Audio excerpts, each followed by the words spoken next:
हे प्रियाजू, हे लाडलीजू, आपसे एक बार इस बात को पूर्ण कराना चाहती हूं। ये बात मेरी पूर्ण कर दो, ये मांग मेरी पूर्ण कर दो।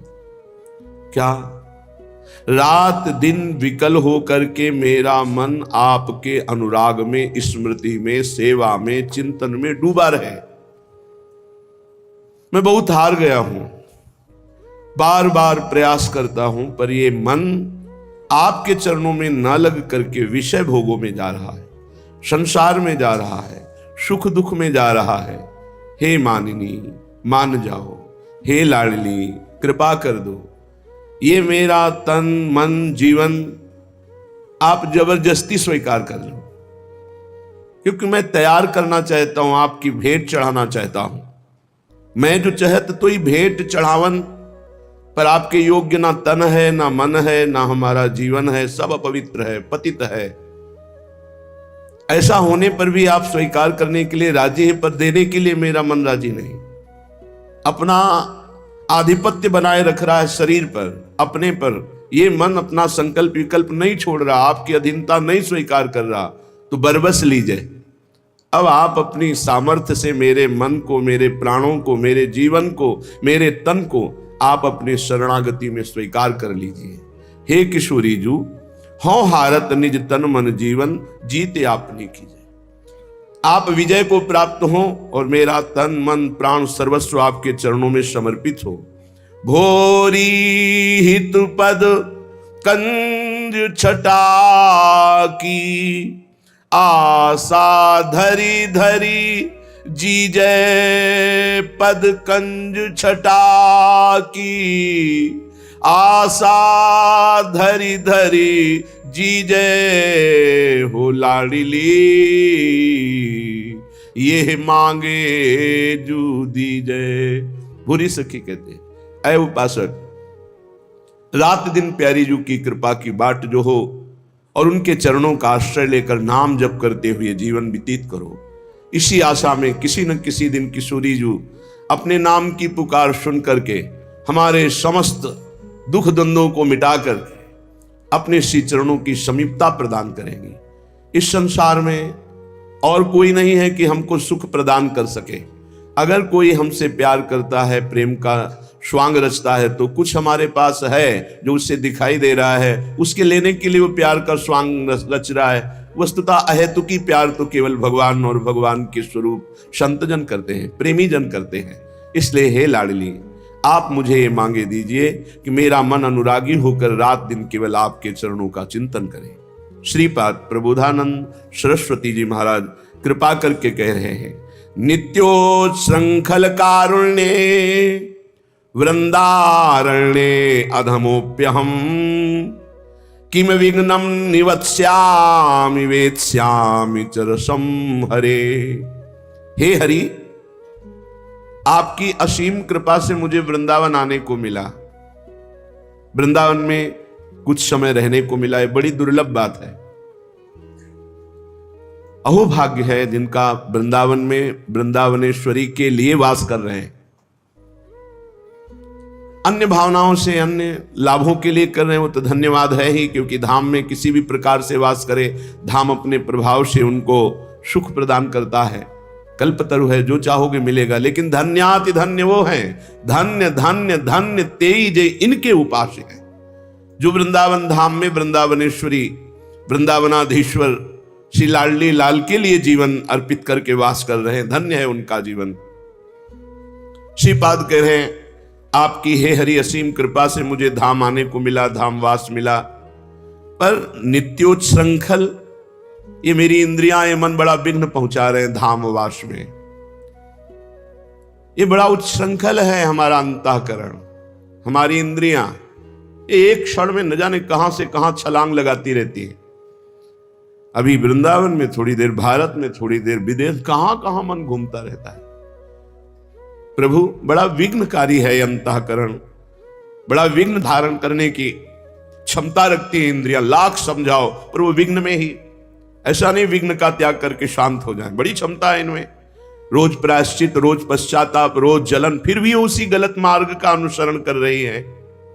हे हरि, कारुण्य, मैं बहुत दीन हो गया हूं, इन उच्छृंखल इंद्रियों की भोग विलासता से ऊब गया।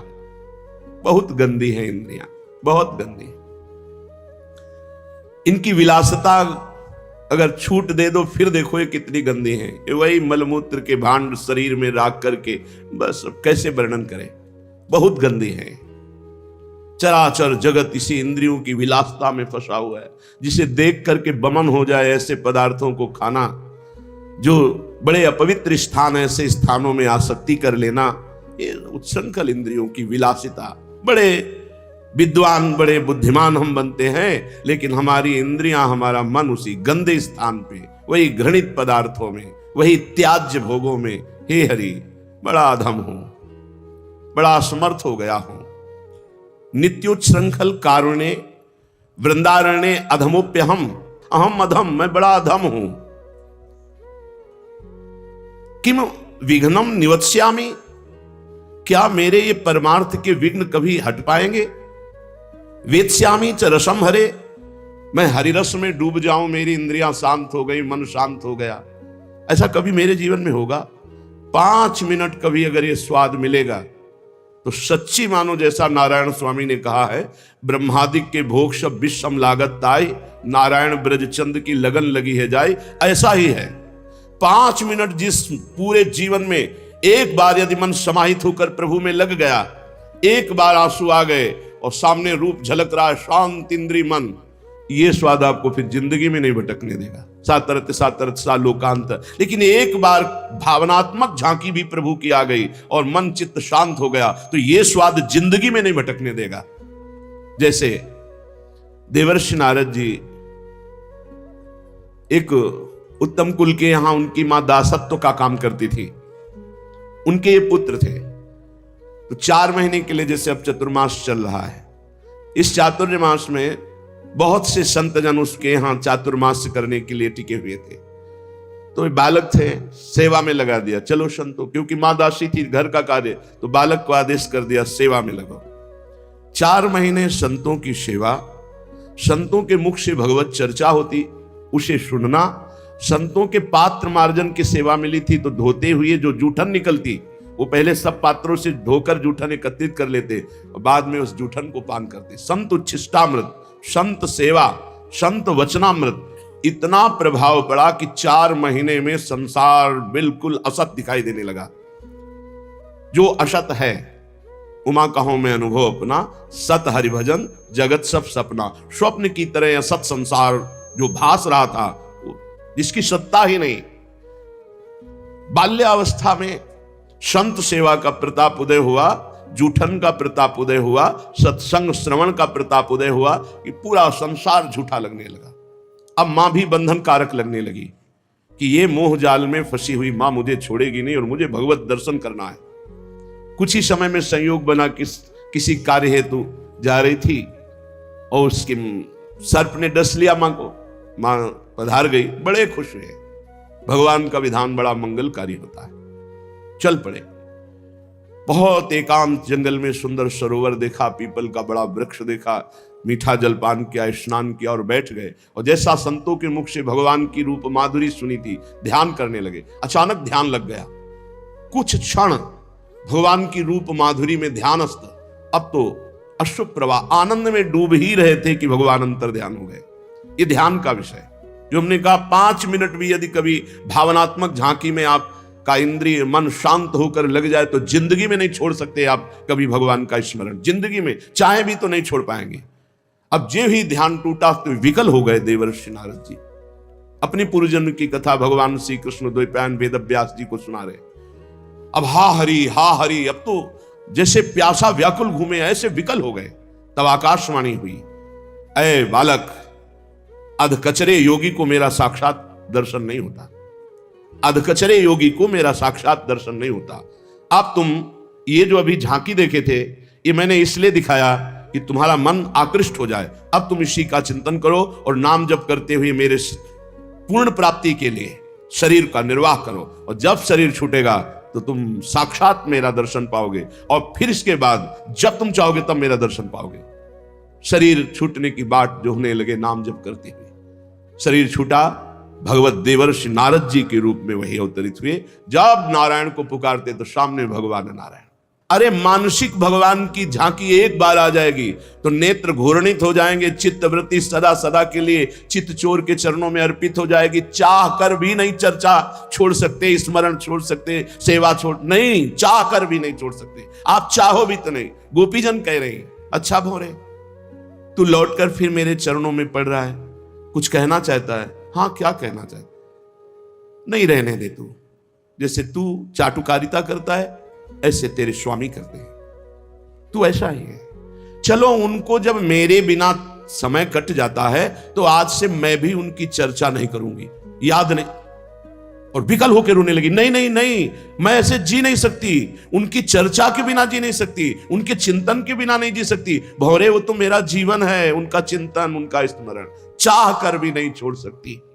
एक बार मनोभाव से युक्त भगवान की झांकी का एक बार, बस यही रोज पहले पद में जो भोरी सखी का रोना है, इसी बात का प्यारी जो आप अपनी तरफ से मेरे मन बुद्धि को ले लीजिए। एक बार झांकी। श्रीपाद कह रहे नित्योच्छृंखल, ये उच्छृंखल इंद्रियां, ये चंचल मन, ये हमारी दैन्यता भोगों के लिए कि हमें ये भोग मिल, ये भागवतिक दैन्यता नहीं, ये कारुण्य भागवतिक नहीं है, ये विषयी है। अधमोप्यहम, मैं ऐसा अधम हूं जानता हूं। हे प्रभु, कैसे मैं हरिरस में डूबूं? कि भी विघ्नम निवत्स्यामि वेत्स्यामि च रसम हरे। हे हरि, मेरे यह विघ्न कैसे नष्ट हो कि मेरी सारी इंद्रियां शांत हो जाएं, मन अचंचल हो जाए और हम भगवत रस में डूब जाएं। श्रीपाद प्रबोधानंद जी महाराज खुद उत्तर दे रहे हैं। पहले तो प्रश्न किया कि उच्छृंखल इंद्रियां, विषयों के लिए दैन्यता, मैं अधम हूं, कैसे हरिरस में डूबूं? फिर वही उत्तर दे रहे, मानो हरि उन्हीं के श्रीमुख से उत्तर दिला रहे। बिना स्वात्मा रामेश्वर हरिम मुग्ध त्रिभुवने युवत्या भावैकोवत शुरवरो वा मुनिवरः। बहुत ध्यान देने योग्य बात। बिना स्वात्मा रामेश्वर हरिम मुग्ध त्रिभुवने युवत्या भावैकोवत शुरवरो वा मुनिवरः स्थितस् तस्मात् तस्याश्चकित चकितो दूरतरतः सदा वृंदारण्ये निवस रसनोपस्थ विजयी, रसनोपस्थ विजयी। ये उच्छृंखल इंद्रियां, ये भोगों के लिए घिघियाना, भिखारीपना, बड़े बड़े भिखारी हैं। सच्ची बात मानना, सबसे बड़ा बादशाह भगवान का दास, जिसके अंदर कोई चाह नहीं, जाहि न चाही कबहु कछ, इससे बड़ी कोई स्थिति नहीं। उसी को संस्कृत में भगवान श्री कृष्ण चंद्र जो बोल रहे हैं, ब्रह्मभूता प्रसन्नात्मा न शोचति न कांक्षति समा सर्वेषु भूतेषु मद भक्तिम लभते पराम। परम लाभ, न कोई चाह, न कोई चिंता, न कोई फिकर। चाह मिटी, चिंता मिटी, मनुआ बेपरवाह। सुन लिया, गा लिया, लेकिन चाह मिटा देना, चिंता मिटा देना, मनुआ भगवत चरणारविंद के आधार पर बेपरवाह हो गया। आधार उसका श्री भगवान है। अभी मन का आधार भोग है, जगत है, फिर श्री भगवान होना है। बिना स्वात्मा रामेश्वर हरिम, बिना हरि की कृपा के, हरि की शरण के, हरि के भजन के ये नित्य उच्छृंखल इंद्रियां शांत नहीं हो सकती। सीधा उत्तर है, कुछ भी कर लो, कुछ भी। हरि बहुत करुणामय है। जब कोई साधक परमार्थ में चलता है तो हरि की कृपा से ही चलता है। उसकी यात्रा जो पूरी होती है वो हरि की कृपा से होती है। फिर उसको विघ्न क्यों मिलते हैं? क्योंकि वो अहंकारी ये समझ नहीं पा रहा कि हरि की कृपा से चल रहा हूं, हरि की कृपा से चला हूं, हरि की कृपा से चल रहा हूं, वो समझ नहीं पाता। उसके अंदर एक अहम रहता है, मैं साधना कर रहा हूं, मैं बहुत साधु। फिर उसका प्रश्न हो जाता है और उस प्रश्न में वो हार जाता है। जब तक सिद्धावस्था ना आ जाए, विषयों पर विजय प्राप्त ना हो जाए, तब तक साधक को व्यवहार स्वीकार नहीं करना चाहिए। अभी 2-3 दिन के ही सत्संग में पीछे देखिए चर्चा हुई थी कि ये 4 बातें हों तो दूसरों का कल्याण कर सकता है, उपदेश देने का अधिकार है। पहले शास्त्रीय सिद्धांतों का पूर्ण ज्ञान, दूसरा शास्त्रीय सिद्धांतों का पूर्ण चल करके अनुभव, जो तुम बोल रहे हो उस पर तुम, तीसरा सिद्धावस्था, काम क्रोध लोभ मोह मद मत्सर इनका किसी भी तरह तुम्हारे ऊपर अधिकार ना हो चुका हो, और चौथा सम्मय भगवान का भाव। अब निकलो जगत मंगल के लिए, कहीं कुछ बाधा ही नहीं। जब बहुत प्रियता जन समुदाय से स्वीकार कर ली जाती तो उनमें कुछ खास जन हो जाते हैं, और विवेकी वही है कि पूरा जीवन निकल जाए, ना कोई खास ना खवास, सब खास कोई खास नहीं। हमारी केवल एक वृत्ति भगवदाकार, हमारे प्रभु, दूसरा कोई, ये पर्सनल है, वहीं से पतन शुरू हो जाता है। श्री ठाकुर जी के सिवा, लाडली जी के सिवा हमारा कोई नहीं, मेरे तो गिरधर गोपाल दूसरों न कोई, और पूरे संसार से व्यवहार करे कहीं नहीं फंसेगा। और जहां दूसरों कोई, मेरा खास वही मार देगा, वही गिरा देगा। पूरे जीवन का संतों का अनुभव होता है। पूज्यपाद श्री उड़िया बाबा जी महाराज के वचन, बृहस्पति के समान ज्ञानी और धर्मात्मा और उच्च पद में विराजमान हो तो भी विरक्त को एक जगह से कई दिन भोजन नहीं लेना चाहिए। बृहस्पति के समान 5 घरों से, या अचानक कोई भाई एक दिन दे दिया, वो भी निषेध है, पर आप ले एक दिन चला पा लिया, ठीक है, दोबारा 2-4 महीने बाद कभी, ऐसा निमंत्रण सिद्ध पुरुष पर कोई अंकुश नहीं है। ये साधक की बात है। क्योंकि पूज्य स्वामी श्री ओंकारानंद सरस्वती जी महाराज जब वयोवृद्ध हो गए तो एक गृहस्थ अपने घर ले गए, पिता की तरह उनका दुलार आजीवन, जो भी 2-4-6 वर्ष शरीर रहा, जो परिपक्व महाअवस्था को प्राप्त है, कोई सेवा करे, कोई कुछ करे, उनमें कोई 95 वर्ष की अवस्था और ब्रह्माकार वृत्ति, तो धन्य है वो गृहस्थ जो उनकी से गंगा किनारे रहते थे, आखिरी में उठा लिया। कह रहे विना स्वात्मा रामेश्वरम हरिम मुग्धस त्रिभुवने, चैलेंज है, त्रिभुवने, त्रिभुवन में कोई ऐसा नहीं जिसको ये माया विघ्न ना डाल दे। एकमात्र भगवान श्री हरि की शरण में, भगवान के चरणारविंद का आश्रय लेकर नाम जप कर, विना स्वात्मा रामेश्वर हरि मुग्धस त्रिभुवने, युवत्या भावई को वत् सुरवरो वा मुनिवरः, चाहे देव श्रेष्ठ हो या मुनि श्रेष्ठ हो, मुनिवरः युवत्या भावई, भगवान की मोहिनी माया जब मोहित करने के ठान ले तो चाहे सुरवरो देवताओं में श्रेष्ठ हो या मुनिवरो मुनियों में श्रेष्ठ हो, वो मोहित कर लेगी ही। बचाना है तो हरि ही बचा पाएंगे, दूसरा कोई नहीं बचा सकता। स्थितस् तस्मात् तस्यास् चकित चकितो दूरत रहता। बड़ा आश्चर्य का विषय है कि जब पता है कि ये हमारे मार्ग में विघ्न है, हमें भगवान से विमुख, फिर चकित चकित, आश्चर्य है, आश्चर्य है, आश्चर्य, जानता हुआ भी वो विघ्न को ही अमृत स्वीकार कर रहा है। जाए सो सुभट समर्थ पाइरन रारिना मंडई, जाए सो जति कहाय विषय वासना न छंडई, जाए धनिक बिनु दान, जाए निर्धन बिनु धर्महि, जाए सो पंडित पढ़ि पुराण जो रत न सके सुकर्महि, सुत जाए मातु पितु भक्ति बिनु, तिय सो जाए जय पति नहित, सब जाए दास तुलसी कहे जो न राम पद नेहु नित, सब जाए दास तुलसी कहे जो न राम पद नेहु नित। समर्थ वीर कौन है? जब वीर से, योद्धा से अवसर पड़े और फिर वहां बात नहीं, अपनी वीरता दिखावे, उसे वीर कहते हैं। वही बात करे कि जाए सो जति कहाय विषय वासना न छंडे। प्रवचन बहुत बढ़िया दे लेते हो, बहुत बढ़िया ज्ञान है, लेकिन जब काम क्रोध लोभ मोह मद सूरवीर ने ताल ठोकी तो मुंह भरा गिर गए, तो काहे के तुम योद्धा, काहे के जति, काहे के बैरागी, काहे के तुम साधक हो, काहे के साधु। सन्यासी विरक्त वैष्णव भगवत मार्ग का पथिक कहला करके वासना पर विजय नहीं प्राप्त की, काम क्रोध पर विजय नहीं प्राप्त की, तो तुम्हारा व्यर्थ है वैराग्य धारण करना। जैसे सूरवीर बड़ी बड़ी डींगे हाँकता नहीं है, वो वीरता करके दिखाता है, और कायर घर में बैठ के डींग हाँकता है, और जब वीरता की बात आती है तो भाग पड़ता है। तो वैराग्य की केवल बात कर लेना, प्रवचन कर लेना या प्रवचन सुन लेना, ये कोई विरक्तता नहीं है। विरक्तता है जब काम क्रोध का आक्रमण हो, उस समय शांत भाव से, इसी दिन के लिए तो ये पढ़ा था, इसी दिन के लिए तो सुना था, इसी दिन के लिए तो हम सत्संग एकत्रित किए हैं कि हमको कौन सा बाण क्या मार करके कौन से विषय विकार को नष्ट करना है। क्रोध आया, शांत, मेरे भजन को छीन करने के लिए सामने माया रचना रच रही है, नहीं ऐसा नहीं, तो फिर मेरे भगवान मेरे सामने हैं, दूसरा कोई नहीं, मुझे सहन ही करना। कितने बाण सामने हैं, बार बार वो विचार के द्वारा उसको शांत कर देता है। एक सूत्र नहीं, दूसरा सूत्र, दूसरा सूत्र नहीं, तीसरा सूत्र, मेरा प्रारब्ध क्षय हो रहा है। कई बातें एक साथ विचार में लाकर क्रोध को शांत कर लिया, काम को शांत कर, इसीलिए तो ज्ञान है। ज्ञान दूसरों को सुनाने के लिए नहीं। गोस्वामी जी कह रहे वो विरक्त, वो भगवत मार्ग का पथिक, वो वैष्णव, वो भगत नहीं, जो ज्ञान दूसरों को बघारता है। जब अवसर आया अपने पर विजय प्राप्त करने के लिए तो फैल गिरा। किस बात का सूरवीर, किस बात का वो योद्धा? जिसके पास खूब धन है और वो दान नहीं करता, दूसरों को सुख नहीं पहुंचाता, वो धर्माचरण शून्य, वो व्यर्थ हो जाता है, नष्ट हो जाता है।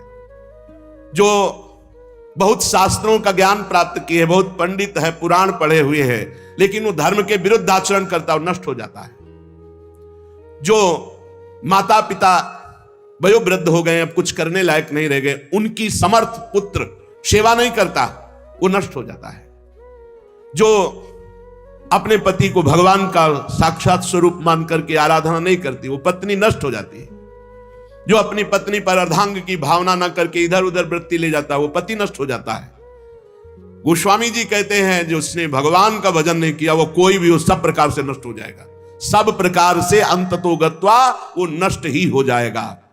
को न क्रोध निर्दयो काम बस के ही नहीं कीन्हो, को न लोभ दृढ़ फंद बांध त्रासन करि दीन्हो, कौन हृदय नहीं लाग कठिन अति नारी नयन सर, लोचन जुत नहीं अंध भयो श्री पाई कौन नर, सुरनाग लोक महिमंडल हूं को जो मोह कीन हो जय न, कहे तुलसीदास सो उबरे जही राख राम राजीव नयन।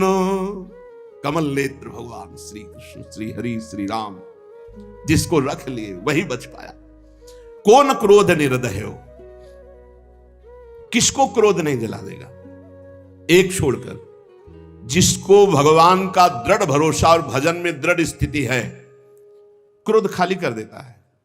बहुत भजन का आनंद उमग रहा हो, किसी पे क्रोध कर लो, फिर देखो आप कितने घंटे खाली रहते हो। भजन करने पर भी शुष्कता, कोई आनंद नहीं, कोई सुख नहीं मिलेगा। क्रोध तत्काल तप भजन के जो फल है उनको छीण कर देता है। क्रोध बहुत हानिकारक है, क्रोध नहीं करना चाहिए। क्रोध आता क्यों है? द्वेष पर। द्वेष होता क्यों है? राग से। किसी वस्तु व्यक्ति स्थान में जब राग होता है और वो हमें प्रतिकूलता देता है तो हम अंदर हमारे द्वेषात्मक क्रोध आ जाता है। क्रोध की उत्पत्ति राग से होती है। राग रजोगुण से होता है। रजोगुण में ही काम वास करता है। कामा संजायते क्रोधा, कामना की आपूर्ति में क्रोध का। तो कामना रजोगुण से राग, और राग से ही द्वेष का प्रादुर्भाव होता है। जब हम जिस पर राग करते हैं उससे प्रतिकूल व्यवहार हुआ, कामना हमारी पूर्ति नहीं होती, तो हमें क्रोध आ जाता है। इसमें हमारी त्रुटि है कई तरह से। जैसे हम चाहते हैं कि हमें गाली न दे, पर वो गाली दे, हम क्यों चाहें कि हमें गाली न दे? नहीं, हमारे प्रभु की इच्छा है कि ये गाली दे, तो अब मौज से गाली दे। तुम दो, हम सुनेंगे, क्योंकि मेरा कोई प्रारब्ध है, या मेरे प्रभु ही मेरे हृदय को मजबूत कर रहे हैं। कई बार ये प्रश्न साधकों के हृदय में उठता है कि भगवान ऐसा क्यों करते हैं, भगवान ऐसा क्यों करते हैं? भैया, एक कंकड़ उठाओ और शीशे पे ऐसे मारो, पूरा ढेर हो जाएगा। और गोली मारने पर भी ढेर नहीं होता। वही शीशा है जिसको गरम ठंडा करते करते बुलेट प्रूफ बना दिया। नहीं बना दिया? गोली मारो तो नहीं लगता, शीशा ही तो होता है। तो भगवान अपने भक्तों को बुलेट प्रूफ बनाते हैं। ये काम, क्रोध, लोभ, मोह, मद, मत्सर कुछ ना बिगाड़ पावे। अरे बोले भगवान का दास है, देखो ना कितनी निंदा, कितना अपमान, कितनी प्रतिकूल, लेकिन विचलित नहीं हुआ। ये अपने मार्ग में दृढ़ रहा, तभी तो हम उनके चरित्र पढ़ते हो, जय जयकार उनकी करते हैं। ये भगवान बनाते हैं। अभी हम बहुत कमजोर शीशे की तरह हमारा दिल है। चुप रहो, समर्पित हो गए हो। अब अनुकूलता प्रतिकूलता, विपत्ति, तिरस्कार, मान सम्मान सब देते रहेंगे। कभी ठंडा, कभी गर्म, कभी ठंडा, कभी इतना मजबूत कर दिया कि आप द्वंद्व विमुक्ता सुख दुख संगई। न किसी भी द्वंद्व का कोई प्रभाव नहीं। द्वंद्व विमुक्ता, निर्द्वंद स्थिति, कोई प्रभाव नहीं। दुख सुख का, मान अपमान का, लाभान। अभी देखो क्या स्थिति। हमारे भगवान कृपा न करे तो द्वंद्व विमुक्ता कैसे बनोगे? कैसे उस महाआनंद को सहोगे जब थोड़ा सा अपमान नहीं सह सकते, थोड़ी गाली नहीं सह सकते? कौन क्रोध निर्दय हो? कौन ऐसा है जो काम से, जिस क्रोध से जिसका हृदय जला ना हो? वही जहां नाम जब चल रहा है, जो भगवान के आश्रित है। एक बार नहा के आ रहे हो, थूक दे तो कैसा लगेगा? चलो एक बार सह लेंगे, 2 बार, 100 बार एक नाथ जी के ऊपर थूका। गोदावरी स्नान कर, बार बार थूक रहे हैं ऊपर से। एक बार देखा भी नहीं, 100 बार नहा के आए। एक बार भी क्रोध नहीं आया। वो उतर के आया, साष्टांग प्रणाम किया, क्षमा करो मुझसे गलती है। नहीं भैया, बड़ी कृपा हुई आपसे, गलती कहां हुई? एक दिन स्नान एक बार करने आता हूं, आपने एक दिन में 100 बार स्नान करवाया, ये आपकी कृपा से। ये भक्त हृदय जो भगवान से चित्त जुड़ा है, वो वहां लाभ देख रहा है, कृपा देख रहा है, वहां दोष दर्शन नहीं कर रहा कि मैं स्नान करके आ रहा हूं, ये ऊपर से खड़ा बालकनी से बार बार थूक रहा है हमारे ऊपर। ये विचार आ जाए कि मेरे भगवान मेरे पर कितनी कृपा कर रहे हैं कि हर बार मुझे एक रोज में एक बार, यहां एक रोज में 100 बार गंगा स्नान। विचार बहुत बड़ी सिद्धि है, विचार ही बहुत बड़ी उपलब्धि है, विचार ही हमारे जीवन को उज्जवल बनाते हैं, विचार ही नीच गिरा देते हैं, विचार ही जीवन मृत्यु तुल्य कर देते हैं। भजन से क्या मिलता है? उत्तम विचार, उत्तम विचार, एक सेकंड में हर विकार को मिटाकर भगवत स्वरूप में स्थित। कामवश के ही नहीं कीनो, कौन ऐसा है जिसको काम ने अधीन न कर लिया? और जिसने अपने अहंकार को भगवान के चरणों में समर्पित कर दिया, उसको काम अधीन नहीं कर सकता। थोड़ा भी अहंकार है तो काम वहां बैठा हुआ है, क्योंकि अहंकार में ही कामना है। स्वरूप में कभी कामना जागृत हो ही नहीं सकती। जो हमारा स्वरूप है उसमें कभी कोई अभाव नहीं, उसमें कोई कामना नहीं। शरीर में अभाव ही अभाव है।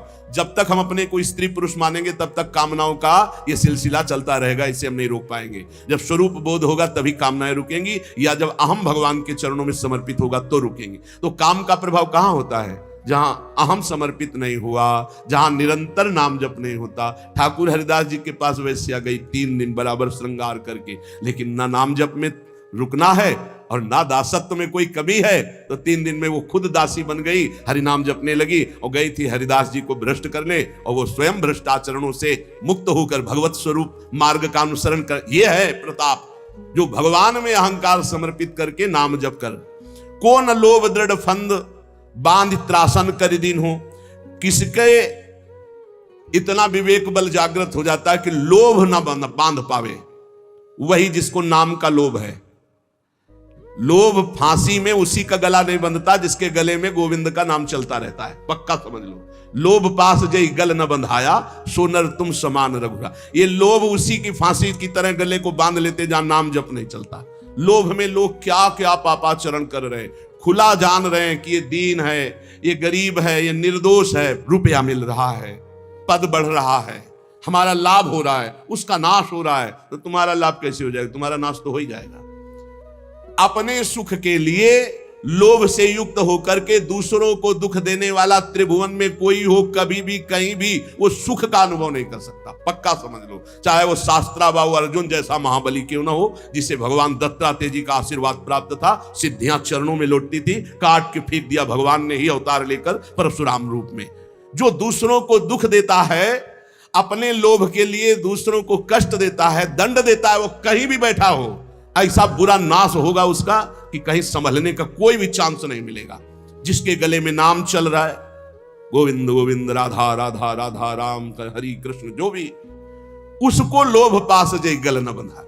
ये लोभ रूपी फांसी उसके गले में नहीं पड़ेगी। विचार बता रहे भजन से क्या होता है? इस भजन सारथी सुजाना, बुद्धि रूपी सारथी बड़ा सुजान हो जाता है, सतमार्ग रूपी पथ पे इंद्री रूपी घोड़ों को ले जाता है, मन रूपी लगाम खींच करके। यहां बुद्धि भ्रष्ट है क्योंकि नाम जप नहीं हो रहा, भगवत आश्रय नहीं। तो कौन लोभ दृढ़ फंद बांध त्रासन कर दीनो। बड़ा दुख भोगना पड़ता है लोभी आदमी को, बड़ा दुख। वर्तमान में तो जलता ही रहता, चाहे जितना करोड़ों रुपया आ जाए, परिणाम में भविष्य उसका बड़ा मंगल होगा, क्योंकि लोभ के कारण उसने कितने बड़े बड़े पाप किए हैं। बहुत बहुत लोभ ये नष्ट कर देता है, और देखा भी है, लोभ से नष्ट होते हुए भी देखा है। बहुत सूक्ष्म बुद्धि से जब विचरण करते थे, कहीं कहीं साल साल भर गंगा किनारे एकांत स्थल मिले तो रुके, तो सब लोग मिलते ही थे, सब पता चलता है। ये लोभ जो है बुद्धि को इतना अधीन कर लेता है। वैसे सिद्धांत कहता है, धन गया तो कुछ नहीं गया, स्वास्थ्य गया तो कुछ गया, और चरित्र गया तो सब कुछ गया, ऐसा कहा जाता है। सिद्धांत जो है वो ये कहा गया। अब अंग्रेजी तो याद नहीं, इसको अंग्रेजी में कहा गया, money is loss, nothing is loss, health is loss, something is loss, और character is loss, everything is loss. सब नष्ट हो गया। अगर चरित्र चला गया तो सब चला गया। आज क्या है? कौन हृदय नहीं लाग कठिन अति नारी नयन सर। आगे कह रहे, कौन ऐसा हृदय में जिसको नारी के नेत्र रूपी बाण ने घायल न कर दिया हो। वही हृदय है जो हरि को अर्पित है। जिसके हृदय में भगवान का स्मरण चल रहा है, उसके हृदय में नहीं। अगर देखने योग्य है तो भगवान का भजन करने वाले देखने योग्य है, और कुछ देखने योग्य नहीं संसार में, कुछ देखने योग्य नहीं। ये सब मल की सुंदरता है, मल की, ये सुंदरता नहीं है, ये मल की सुंदरता है। एक काम करने राजमहल में जाती थी, तो राजमहल में काम करने वाली साधारण घर में काम करने वाली थोड़ी होती है, उसका एक पदवी होती है, वो रानी की दासी पूरा। और उसका जो लड़का था, एक दिन वो महल तक गया किसी कार्य के लिए, ऊपर राजकुमारी थी। राजकुमारी को देखा तो एकदम हृदय में व्याकुलता, इतना सुंदर रूप है तो मुझे कहां मिल सकता, मैं तो काम करने वाली इस महल में जो मेरी माँ है, मैं उनका पुत्र हूं, तो भला मुझे कैसे मिल सकती है। अब इतना उसको राग तत्काल हो गया कि उसने निश्चय कर लिया, अगर राजकुमारी नहीं मिलेंगी तो प्राण छोड़ दूंगा। घर आया, खाना पीना छोड़ दिया। एक दो दिन माँ ने पूछा क्या बात है, उसने कहा स्वास्थ्य ठीक नहीं। 2-4 दिन हो गए, पूछा क्या बात है, स्वास्थ्य ठीक नहीं। तो राजा से प्रार्थना की, राजवैद्य आया, उसने नाड़ी पकड़ के देखा, बोले कोई शरीर में दोष नहीं, कोई रोग नहीं इसमें, इसका मानसिक कोई रोग हो तो हम नहीं कह सकते, शरीर में कोई रोग नहीं। तब एक दिन कहा, बेटा तुम मेरा अकेला बेटा है, बता ना। बोली मां, तुम्हारी सामर्थ्य के बाहर की बात है, जो मेरे मन में बात बैठ गई वो मृत्यु ही होगी और दूसरा कोई उपाय नहीं। बोले एक बार तो बता के देख, अगर कोई उपाय हो तो मैं कर सकती हूँ। बोले क्या कर सकती हूँ, जिस घर में काम करती हूँ महाराज की राजकुमारी को मैंने देखा, मेरा चित्त आ गया, मैं जी नहीं सकता उसके बिना, क्या आप ब्याह करा सकती हूँ। अब ये बोलने की भी सामर्थ्य नहीं, तुरंत मृत्यु दंड दे दिया जाएगा। एक काम करने वाली राजा की पुत्री से ब्याह की बात अपने पुत्र के लिए कर सके, इतनी हिम्मत की बात कहा। सीधे राजकुमारी के पास गए, चरण पकड़ के बैठी, बोली आप बेटी जानती हो, जीवन हो गया तुम्हारे घर में पोछा लगाते, मैं कुछ मांग नहीं रही हूं, तुमसे उपाय पूछ रहे हूं। तुम्हारी सुंदरता को देखकर हमारे पुत्र के हृदय में ऐसी बात आ गई, ये मैं जानती हूं कभी संभव नहीं हो सकता, तुम्हारे योग्य भी नहीं हो, मैं चाहूंगी भी नहीं कि ऐसा तुम करो। कहां तुम राजकुमारी, कहां मैं काम करने वाली तुम्हारे घर में, कोई उपाय है? उनका बहुत पक्का उपाय है, वो सत्संगी थी। उसने कहा 4 दिन बाद लिवा लाना, हमसे बात करना, 4 दिन का समय दो। और वैद्य से ऐसे जमाल गोटा टाइप लिए जो खूब 10 सोच 4 दिन, और सोने के कलशों, राजकुमारी थी, भरवा दिया। अब 4 दिन सोच बराबर, तो चेहरा पीला, और कहा कोई यहां सेवा नहीं करेगा, दुर्गंध, मक्खियां सब वैसे। अब वो चेहरे की कांति जो चमक रही थी, बुलाया, वहीं जो कमरा वहीं से ऐसे करने लगा। बोले नहीं ये इसी में राजकुमारी है, और घड़े खुले एकदम रखे, दुर्गंध है। उसने कहा कैसे में राजकुमारी रहती है। अंदर गए तो उठाया उसको, 4 दिन से बराबर सोच हो रही थी, चेहरा एकदम पीला, एकदम ऐसा। तो उनका वो राजकुमारी कौन है जिनको छत में देखा? बोले हम ही को देखा। बोले वो सुंदरता कहाँ? बोले घड़े में भरी है, ये घड़े में वही सुंदरता भरी। अच्छी, हमें ब्याह नहीं करना। कहा तुम्हारा लड़का बच गया। हृदय में ये जो सांसारिक आकर्षण है, वो आप ये समझ लो मल का आकर्षण है। निर्मल आकर्षण तो भगवान के भजन का या श्री भगवान का आकर्षण होता है। निर्मलता, ये मलिन है, ये मल है। अगर आपको भजन मार्ग में चलना है तो इसीलिए है कि सहसा किसी के मुख की तरफ मत देखो, नीचे देखो। भगवान की मुस्कुराहट से ही माया का प्रादुर्भाव हुआ है। इंद्रियां बहुत बलवान, बलवान इंद्रिय गमो विद्वानम अपि कर्षति। भगवान व्यास देव जी ने इस श्लोक के ऊपर अर्धाली में लिखा कि अकेले में माता के पास, बहन के पास, बेटी के पास भी एकांत में बहुत देर नहीं रहना चाहिए। तो जैमिनी जी खड़े हो गए, उन्होंने कहा प्रभु ये बात तो समझ में नहीं आई कि विद्वान है, शास्त्र ज्ञानी है, फिर भी वो अपनी माता बहन के पास बहुत देर एकांत न रहने तो बलवान इंद्रिय ग्रामो विद्वान अपि कर्षति, विद्वान को कैसे खींच सकती है। अब जैमिनी जी बहुत बड़े विद्वान हैं वेद के, और शिष्य तो शिष्य ही भगवान श्री कृष्ण द्वैपायन के। व्यास देव जी ने कहा कुछ दिन के लिए हमें बद्री नारायण जाना है, आप इस आश्रम को संभालिए, आप श्रेष्ठ हैं, और फिर आकर मैं उत्तर दूंगा। वो समझ ही नहीं पाए। शाम के गंगा स्नान करके सब संध्या वंदन करके लौट रहे थे, हल्की सी बदरिया छाई, रिमझिम पानी होने लगा, और 9 किशोर अवस्था और पैरों में नूपुर बंधे हुए छम छम करते हुए सामने आ गए। चरणों को देखा, इतने सुंदर श्याम वर्ण चरण। श्री कृष्ण द्वैपायन भगवान व्यास देव जी भी श्याम वर्ण के ही है। अब आज मेरी रक्षा करो, मैं जंगल में अकेली फंस गई हूं, अगर आज रात्रि आपके यहां रुक गई तो सुबह मैं अपने नियत स्थान को पहुंच जाऊंगी। नहीं तो आप समझते हैं स्त्री शरीर है, कोई बाधा हो सकती है। नहीं नहीं, गुरुजी है नहीं और सब ब्रह्मचारियों का आश्रम है, यहां स्त्री का प्रवेश नहीं। अरे इस समय मैं शरणागत हूं। शरणागत के लिए स्त्री पुरुष या पशु पक्षी नहीं देखा जाता, जो शरण में आ जाए उसकी रक्षा की जाती। अब भगवान व्यासदेव जी से बढ़कर ज्ञानी कौन होगा? उनका हाँ ये बात तो है, शरणागत की रक्षा तो हम एक कुटिया दे सकते हैं और रात्रि में तुम्हें कुटिया नहीं खोलनी। मेरा नाम जैमिनी है, मैं भी आदेश करूं तो भी नहीं, यहां का मैं प्रभारी हूं। यहां की मुझे पूरी सुरक्षा दी गई है कि हर ब्रह्मचारी की सुरक्षा करते हुए मेरे गुरुदेव भगवान श्री कृष्ण द्वैपायन व्यासदेव जी का आदेश है, इसलिए मैं भी आकर रात्रि में कहूं तो तुम कुटिया मत खोलना। वो जैसी आज्ञा महाराज, बस हमें तो शरण मिल जाए रात्रि भर की और छम छमा के आगे। चरणों को ही देखा था। कौन सी कुटिया है महाराज जी? अब उस कुटिया में जब अंदर से बंद कर ली तब आप आए। और संध्या वंदन के बाद जब गुरु जी का ध्यान करके भगवत ध्यान में लगे तो वही नूपुर, वही छमछमाहट, बार बार आवाज काटना चाहे पर वो आवाज कटे ही ना। बोले बाद में ध्यान करेंगे, पहले पूछते हैं कि तुम आई कहां से हो रात्रि में? अभी तक तो पूछा ही नहीं हो, नाम क्या है तुम्हारा और तुम यहां फंस कैसे गई जंगल में? अब जो है वो दूसरी बात हो गई। गए और उनका कि दरवाजा खोलिए, उनका नहीं दरवाजा नहीं खुलेगा, जैमिनी ऋषि का आदेश है। बोले मैं जैमिनी बोल रहा हूं। बोले नहीं नहीं, उन्होंने कहा था मैं भी कहूं तो मत खोलना। तो अब वहां कोई लिंटर तो पड़ा नहीं था, बहुत बहुत फूस की झोपड़ियां, खपरेला होते थे, मिट्टी की दीवार, बांस की फंटी, उसके ऊपर खपरेला हटाया, बांस की फंटी हटाई, नीचे कूद। जो रूप देखा ऐसा श्यामता, कोटि कोटि कंदर्प को भी मर्दन करने वाला वो रूप, नौ किशोर अवस्था, विशाल नेत्र, कपोल चमक रहे नील कमल के समान। ऐसे लंबी सांस ली, हक से हो गया वैसा रूप। भगवान है, श्री कृष्ण द्वैपायन भगवान के अवतार है। कैसे आगमन, ढेर हो गए महाराज। कैसे आगमन हुआ? ढेर का मतलब सब इंद्रियां, मन, बुद्धि सब आसक्त हो गई उसी में। हम बहुत ज्यादा तो प्रश्न नहीं करेंगे, बस एक ही प्रश्न करेंगे। अब सब भूल गए। क्या तुम मुझे वरण कर सकती हो? आप जैसा ऋषि बोले तो प्राण अर्पित है महाराज।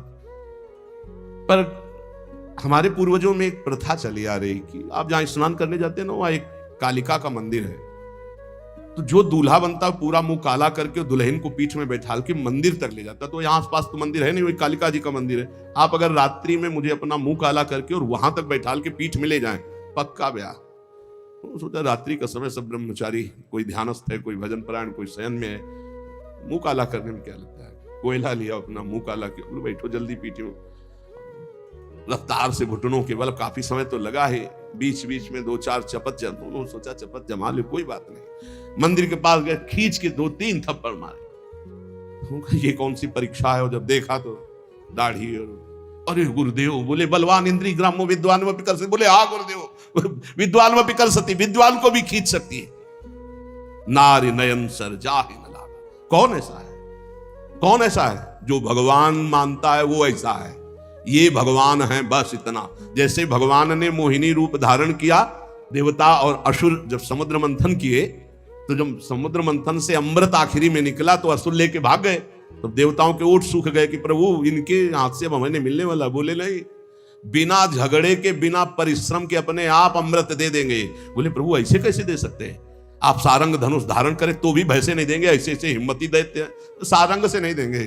नहीं, ये हमारे नेत्र बाण से बिंद कर अपने आप अमृत कलश देंगे। एक सेकंड लगा, वो मोहिनी रूप छम छम करते हुए भगवान, देवता मुस्कुरा दे। किसी को भी देवता को मोहित नहीं किए मोहिनी भगवान। क्यों? क्योंकि उनको पता है हरि है, ये हरि है। समझ रहे हो ना? एक भी देवता लुभायमान नहीं हुआ, क्योंकि पता है हरि है। और दैत्यों की तरफ जे ही गए, इतनी सुंदर तो आज तक देखा ही नहीं था किसी को, कोई है ही नहीं सुंदर। ब्रह्मा ऐसी बना ही नहीं सकते, ब्रह्मा नहीं बना, एक से एक सुंदर है ब्रह्मा की बनाई हुई। ब्रह्मलोक में ऐसी अप्सरा कि तिल भर देख ले तो मुनिजन मूर्छित हो जाती, लोत्तमादि। और स्वर्ग में तो भीड़ लगी हुई अप्सराओं की। भगवान को देख करके अमृत कलश हाथ में भूल गए। तब कहा देखो भाइयों, आपस में लड़ने की जरूरत नहीं, अमृत कलश सुंदरी को दे देते हैं और ये जिनको जिनको पिलाएंगे हम राजी। भगवान ने कहा तो हमको क्या समझते हो?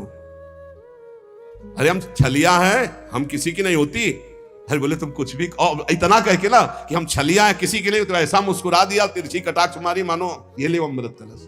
बूंद नहीं पिलाया दैत्य को, सब देवताओं को पिला। लेकिन एक भी देवता मोहिनी भगवान से मोहित हुआ हो तो हमें बताना क्यों? क्योंकि मेरे भगवान है जो हर स्त्री में भगवत भाव करता है, पवित्र भाव मेरे गोविंद इन रूपों में है, उसके हृदय को कभी भी कोई भी सुंदरता नहीं भेद सकती, क्योंकि सुंदरता के समुद्र भगवान, सुंदरता की सीमा हमारी प्यारी जी। श्रीपाद प्रबोधानंद जी ने वृंदावन महिमामृत में लिखा कि स्वयं मोहिनी अवतार भगवान भी राधा दासी उपासक के हृदय को मोहित नहीं कर सकते। ऐसा सौंदर्य त्रिभुवन में तो है ही नहीं। जिनकी दासियों की सुंदरता को देखकर सुंदरता की समुद्र लक्ष्मी जी आश्चर्यचकित हो जाए, वो श्री किशोरी जो है। लक्ष्मी कोटि विलक्ष लक्षण लसल लीला किशोरी सतई राधाध्यम ब्रज मंडलेति मधुरम राधाभिधानम परम। तो बोले कौन हृदय नहीं लाग कठिन अति नानी नयन सर, लोचन जुत नहीं अंध भयो श्री पाई कौन नर। कौन ऐसा पृथ्वी में है जिसके रुपया बढ़ गया हो और अंधा ना हो गया हो, नेत्र होते हुए भी अंधा, जिसके खूब रुपया बढ़ गया हो, कुछ नहीं दिखाई देता, मनमानी खान पान आचरण व्यभिचार जुआ मदिरा न जाने कितने दोष बढ़ जाते। कौन है ऐसा जिसके धन बढ़ा हो और नेत्र काम कर रहे हो? बोले भगवान का दास। चक्रवर्ती सम्राट तक का वैभव प्राप्त हुआ भगवान के भक्तों को, जैसे अम्बरीश जी महाराज, ऐसे कितने राजे महाराजे भगवान के भक्त, एक भी कोई सांसारिक अपराध और दोष नहीं, निर्मल महाभक्त, जिनके आगे दुर्वासा जैसे महातपस्वी भी भाग पड़े, उनके भजन के आगे टिक नहीं पाए। लोचन जुत नहीं अंध भयो श्री पाई कौन नर, धन पा धन मदांध कर देता है। देखो भगवान कुबेर के पुत्र हैं, भगवान पदवी है कुबेर जी की, धनाध्यक्ष भगवान कुबेर, नलकुबर मणिग्रीव। कहा? देव गंगा अलकनंदा में दिगंबर हैं, कोई वस्त्र नहीं पहने, नदियों में निर्वस्त्र होकर स्नान करने का निषेध है। फिर पवित्र गंगा जी यमुना जी तो कभी भूल नहीं करना चाहिए। अरे गंगा होगा हम करने गए हो कि कोनो नदी नाला में हो, मारे अंगूरी पूरी डाल, अरे सब बाथरूम से करके आते अपने घर से, वही गंगा जी में मार खखार देखते हैं किसी किसी को, जैसे यमुना जी गए मार साबुन लगा, पूरी सुंदरता वही पैदा करनी है। अरे कपड़ा लत्ता साबुन ये सब अपने घर में, गंगा जी गए दूर से साष्टांग दंडवत किए, हाँ ऐसे लगा, 5 डुबकी लगाई, बाहर निकल के चले आए, कपड़े से शरीर पूछा और वो कपड़ा अपनी पॉलीथीन में डाला, अपने घर में धोया। ऐसे नहीं गंगा यमुना को गहन किया जाता है, जो ऐसे दलित दुराए जैसा। और वो उस यहां तक कि वो होश में भी नहीं थे, ऐसा व्यसन किए हुए थे, और दिगंबर कपड़ा भी नहीं पहने थे, और देवांगनाएं भी ऐसे ही थी। देखो श्रीमद ने कितना अंधा, कुबेर के पुत्र है ना, मनमानी। देवर्षि नारद जी पहुंचे तो देवांगनाएं तो भयभीत होकर वस्त्र धारण करके प्रणाम मुद्रा में, लेकिन ये फिर भी वैसे ही खड़े। कहा श्रीमद से तुम अंधे हो गए हो, तुम्हें नहीं दिखाई दे रहा, जाओ वृक्ष की तरह खड़े हो, तुम जड़ वृक्ष योनि को प्राप्त हो। अब चरणों में गिर पड़े, महाराज विनय करने लगे। अब संत का हृदय तो परम कोमल होता है, तो वृक्ष तो बनोगे पर नंद बाबा के घर के वृक्ष दरवाजे के बनोगे। जब भगवान श्री कृष्ण का अवतार होगा, बाल गोविंद को मैया जब उखल में बांधेगी, तो वो उखल तुम दोनों का स्पर्श कर, तो अब तुम्हारा उद्धार हो जाएगा और तुम्हें भगवत साक्षात्कार होगा, भगवत संभाषण, भगवत दर्शन। इस मुनिन कर क्रोधो मुक्तिदाता। तो कह रहे हैं लोचन जुत नहीं अंध भयो श्री पाई कौन नर, संपत्ति मिले और वो अंधा ना हो जाए, नेत्र है पर उसे दिखाई दे, बड़ा पापाचरण, बड़े बड़े पाप अपराध उनसे होते हैं जो श्रीमद से अंधे हो जाते हैं, बड़ी दुर्गति होती है। इसीलिए जो श्रीपति का आराधन कर रहे हैं, तो उनके पास जब श्री जी आती है ना, श्री लक्ष्मी को भी कहते हैं, जब लक्ष्मी जी अपने पति के साथ आती हैं तो उनके पति का वाहन क्या है? गरुण।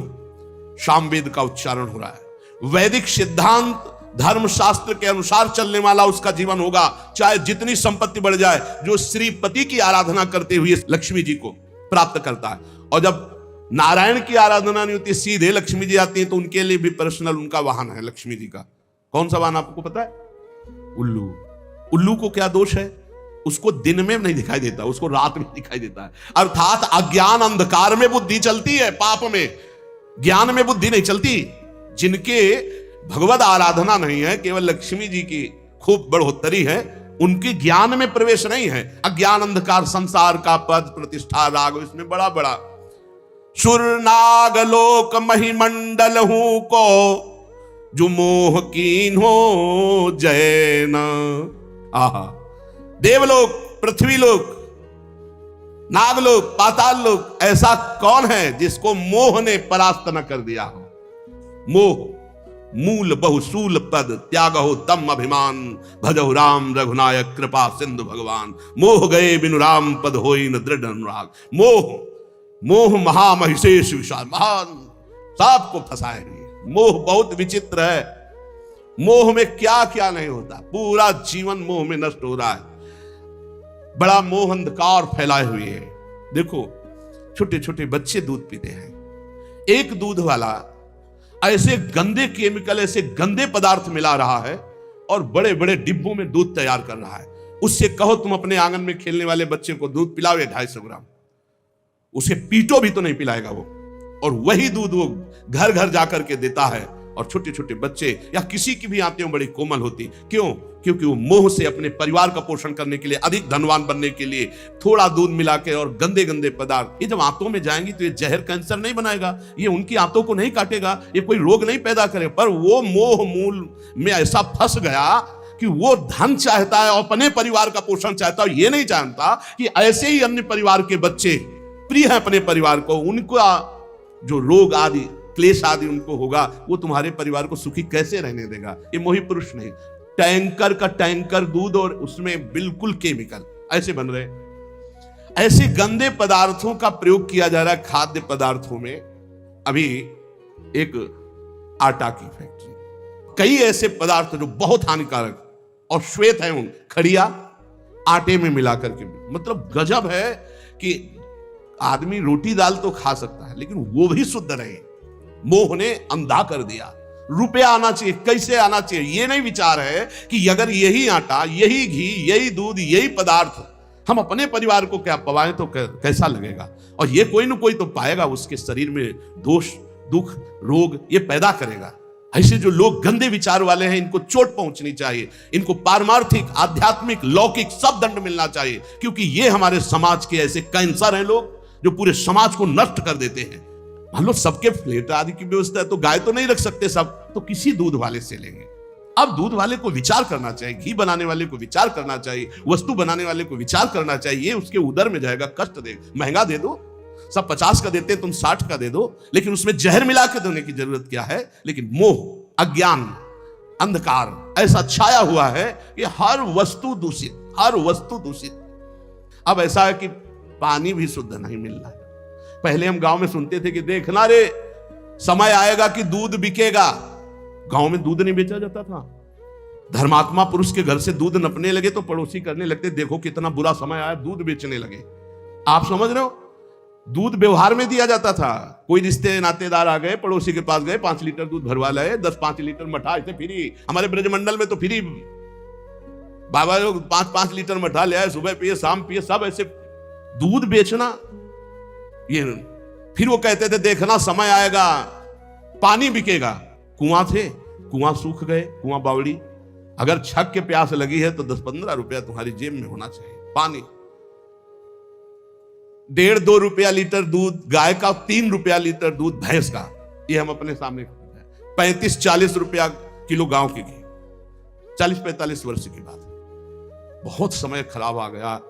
बोले सुरनाग लोक महिमंडल को जो मोह कीन्हो जयना, सबको परास्त कर रहा है मोह। मोह मूल बहुसूल, बड़ा कष्ट देने वाला ये अज्ञान मोह। मोह कोई ऐसा नागलोक, सुरलोक, देवलोक कोई ऐसा नहीं जिसको जीत न ले। तो कौन बचा? बोले जो भगवान के चरणों का आश्रय लिए, उसे मोह पराजित नहीं कर सकता, नहीं पराजित कर सकता। क्योंकि भगवान के चरणारविंद का चिंतन होने से हृदय में अपने जैसा सबके प्रतिभाव होने लगता है। वो सोचेगा, वो विचार करेगा, मैं ऐसा नहीं कर सकता जिससे दूसरों को कष्ट हो। भजन करने वाला तो कभी ऐसा कर ही नहीं सकता, कभी नहीं ऐसा कर सकता। ये परम पवित्र देव सामग्रियों को दूषित कर रहे हैं लोग। कहा तुलसीदास सो उबरे, जेहि राख राम राजीव नयन। कमल नयन भगवान श्री हरि, जो उनकी शरण में गया, उनका भजन किया, वही बच सकता है, अन्यथा नहीं। भौह कमान संधान सुठान जे, नारी बिलोकन बानते बाचे।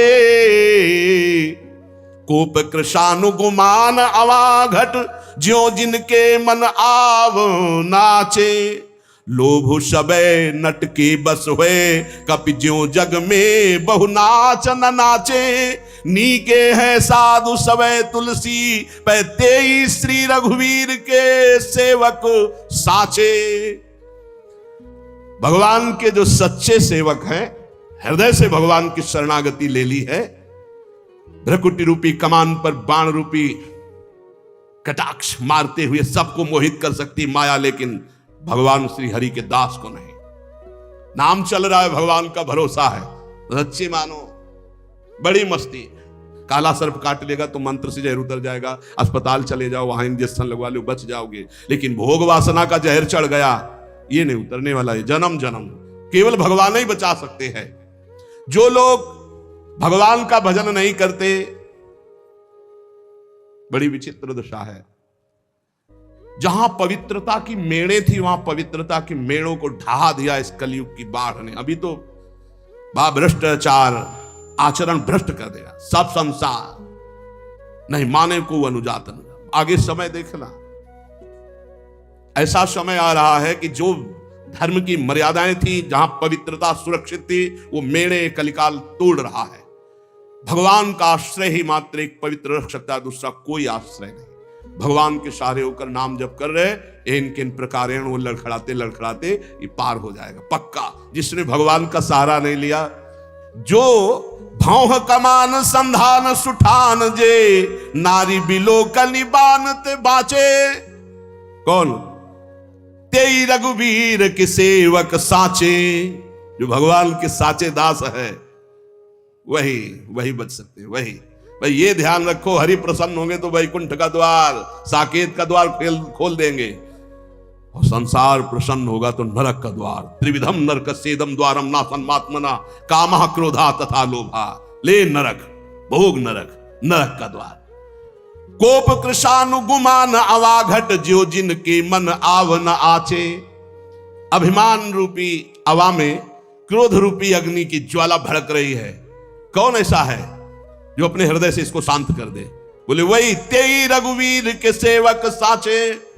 क्रोध आता है, प्रतिकूलता में क्रोध आता है नए साधक, पर उसे शांत रूप से सहता है। भगवान के द्वारा ये विधान मेरे मंगल के लिए किया गया है। मैं क्रोध नहीं करूंगा, क्योंकि मेरे तप को क्षीण करेगा, मेरे भजन का नाश करेगा, मुझे भगवत प्राप्ति करनी। अब नहीं, शांत चुप। एक बार जीत गए ना, तो अगली बार और जल्दी आप परास्त कर देंगे। धीरे धीरे आप क्रोध का समन कर देंगे। पर अगर अंदर प्रेरणा है कि अब की दबे ना, तो अगली बार और उल्टा प्रेरणा देता क्रोध, तभी गुस्सा आती है। कमजोर को क्रोध आता है, गंभीर को क्रोध नहीं आता। बलवान को क्रोध, जो हरि भजन से बलवान, उनको क्रोध नहीं आता, कमजोर को क्रोध आता। या कभी कभी भगवान की लीला होती है ऐसी, जो दिव्य महापुरुषों में भी क्रोध देखा गया, जैसे सनकादि के हृदय में आ गया, और भगवान के पार्षदों, ये भगवान की लीला भूमिका बनने का, वो उसमें वहां ये जागतिक काम क्रोध आदि का वहां आवेश नहीं होता, वो भागवतिक होता है। लोभ सबे नट के बस हुए, कपि ज्यों जग में बहु नाच न नाचे। जैसे नटवा बहुत प्रकार से नाटक करके लोगों को रिझा करके धन एकत्रित करता है, बोले ऐसे बहुत तरह से भक्ति का, ज्ञान का, वैराग्य का, नाना प्रकार के जागतिक नाटक करके लोभ की पूर्ति, रुपये की पूर्ति, धन की पूर्ति। लोभ सबे नट के बस हुए, कपि ज्यों जग में बहु नाच न नाचे। नीके हैं साधु सबे तुलसी, पैते रघुवीर के सेवक साचे। वही बच पाया मोह से, क्रोध से, काम से, नौटंकी नाटक से, जो सच्चाई से भगवान के चरणों का आश्रय लेकर भजन किया। और बेश बनाई सुचि बचन कहे चुबाई। नाटक, सत्य महापुरुषों के वचन और उनके चले हुए मार्ग पर चलोगे तभी सत्य को पाओगे, नहीं तो नहीं पाओगे। बेस सुबनाई सुचि बचन कहे चुबाई। बचन कैसे? अमृत तबक रहा है, विद्वान है, बाणी ऐसे, संतो महंतो जैसे। पर जब तराजू बगल में लगा होता है, उस पर तौला गया तो कांटा वो बताता है कि बेस सुबनाई सुचि बचन कहे चुबाई। जाई तो न जरनि धरनि धन धाम की, कोटि को पाए करी लाली पालियत देह, मुख कहियत गति राम ही के नाम की। प्रगटय उपासना दुरावे दुर्वासना ही मानस निवास भूमि लोभ मोह काम की राग रोष ईर्षा कपट कुटिलाई भरे तुलसी से भगत भगत चाहे राम की। बहुत जोर की बात है। जो लोग उत्तम भेष धारण करते हैं तो अमृत जैसे वचन बोलते हैं, किंतु हृदय रुपया तृष्णा भोग सम्मान करोड़ों प्रकार की वासनाओं से भरा हुआ शरीर का लालन पालन,